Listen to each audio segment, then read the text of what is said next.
tout le monde, j'espère que vous allez tous très bien. Je vous retrouve aujourd'hui pour une vidéo un petit peu différente de ce que j'ai l'habitude de faire sur ma chaîne. Je pense que ça va intéresser les mamans, les jeunes mamans, les futures mamans et puis pas que, parce que de toute façon c'est des sujets assez intéressants. On va parler des préjugés. Préjugés qu'on peut avoir face à l'éducation de nos enfants ou tout simplement face à certains sujets. C'est en tout cas des questions que je me suis posées à moi-même, donc j'avais envie d'en parler un petit peu dans cette vidéo. Cette vidéo est en collaboration avec Carrefour, car on va aussi parler de goûter, mais je vous en parle un petit peu plus loin dans la vidéo. Alors vous êtes souvent hyper nombreuses à me donner des conseils par rapport à l'éducation que j'ai, car vous voyez beaucoup de choses dans mes vidéos.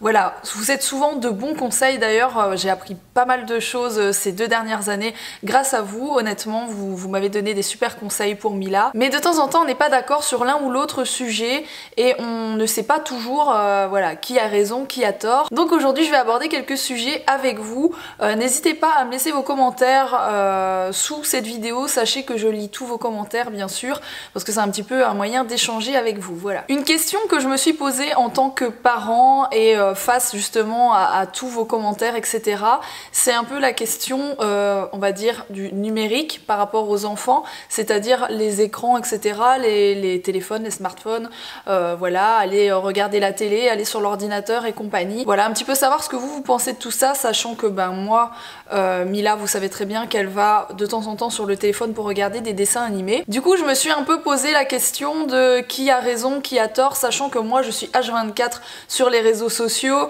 je suis H24 en train de travailler sur mon ordinateur et j'ai toujours trouvé ça hyper compliqué de l'interdire à Mila. Mila qui est avec moi, vous savez très bien, voilà, elle va à l'école, mais autrement Mila qui est avec moi tout le temps.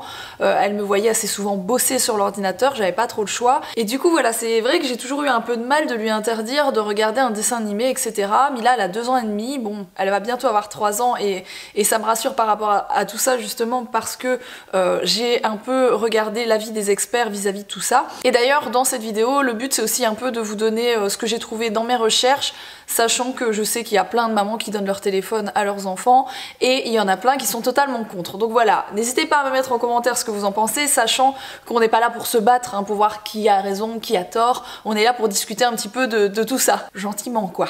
Du coup concrètement, pas d'écran avant 3 ans. Voilà, ça peut agir sur le bon développement en fait intellectuel des enfants. Donc logiquement, il ne faut pas du tout d'écran avant 3 ans.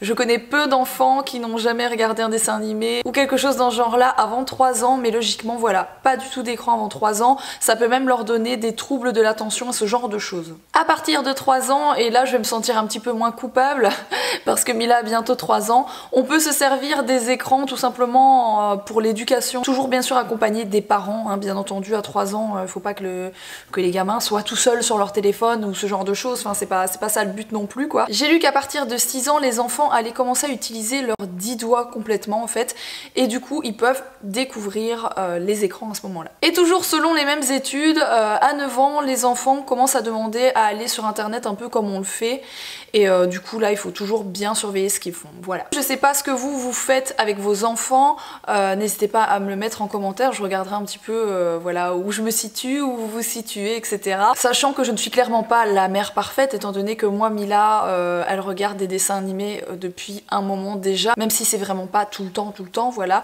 mais ça arrive, et c'est vrai que rechercher ce genre d'informations, on se rend compte un petit peu mieux de ce qu'il en est réellement, voilà.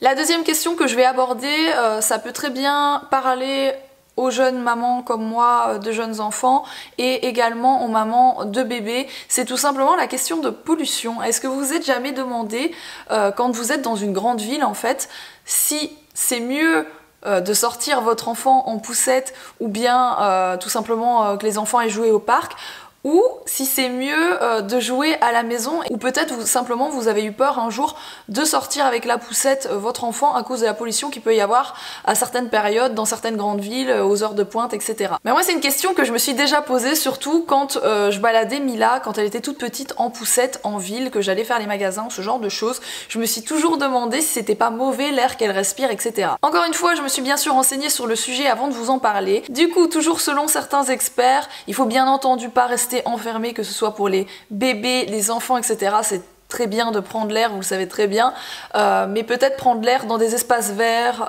Moi j'aime beaucoup aller me balader dans les bois, ce genre de choses. C'est peut-être mieux qu'être en pleine ville en fait, voilà, en pleine heure de pointe, comme je le disais tout à l'heure, c'est là où il y a le plus de pollution, les pics de pollution comme on les appelle. Il faut peut-être éviter, peut-être choisir des moments de la journée, peut-être en soirée où il y a moins de circulation, etc. Et j'ai lu aussi une astuce qui est pas bête en fait, c'est peut-être mieux de porter son bébé en écharpe de portage, parce qu'en fait le bébé est en hauteur, il va être plus ou moins à votre hauteur, alors qu'en poussette il est plus bas et du coup plus à la hauteur des pots d'échappement. Alors c'est peut-être bête, mais c'est des choses que j'ai lues sur certains sites et ça peut paraître bête comme je le disais, mais franchement je trouve que c'est pas bête du tout au final. Donc voilà, c'est des petites astuces comme ça qui sont bonnes à savoir, je trouve. Et le troisième sujet que je vais aborder, et c'est là que Carrefour rentre un petit peu dans la vidéo. En fait, je vais aborder le thème du goûter. Je voudrais savoir ce que vous donnez à vos enfants, tout simplement. Si vous préférez donner du jus ou du lait, ou des gâteaux, ou des biscuits, ou que sais-je. Je sais pas ce que vous donnez à vos enfants, du fromage, des yaourts, bref. Je vais vous mettre un petit questionnaire en barre d'infos. N'hésitez pas à répondre. C'est mon questionnaire à moi. C'est moi qui vais voir vos réponses. Et en fonction de ce que vous allez me donner comme réponse, je referai une seconde vidéo dans laquelle je répondrai un petit peu à tout ça, ce que moi je donne comme goûter, ce qui est bon en fait comme goûter pour les enfants. Et Carrefour va aussi m'apporter quelques réponses à ce moment-là sur un produit que moi je donne à Mila de temps en temps et je trouve ça assez intéressant, mais tout ça ce sera dans la prochaine vidéo. J'espère que cette petite vidéo vous a plu. Je sais que c'est différent de ce que vous voyez d'habitude, peut-être que les jeunes seront moins intéressés, j'en sais rien, mais je trouve que pour les mamans et les futures mamans c'est des points assez intéressants et ça me permet aussi d'avoir pas un débat comme je le disais, j'ai pas envie. Débat ça fait un peu, on se prend la tête en dessous de la vidéo, c'est pas du tout ça, hein. C'est juste avoir un petit peu vos avis, que je puisse voir, comme je vous le disais, par rapport à moi, ce que je fais, moi ce que je pense, et ce qu'on trouve sur internet en fait au niveau des experts, leurs réponses, etc. Voilà, je trouve ça assez intéressant de parler de tout ça ensemble. Donc n'hésitez pas à me laisser vos commentaires, à me dire si cette vidéo vous a plu, si vous voudriez que parfois je parle de choses peut-être un peu plus sérieuses comme ça, voilà. N'hésitez pas à me dire ce que vous avez pensé de tout ça. Et puis moi je reviens très très vite avec une prochaine vidéo et je vous fais des énormes bisous.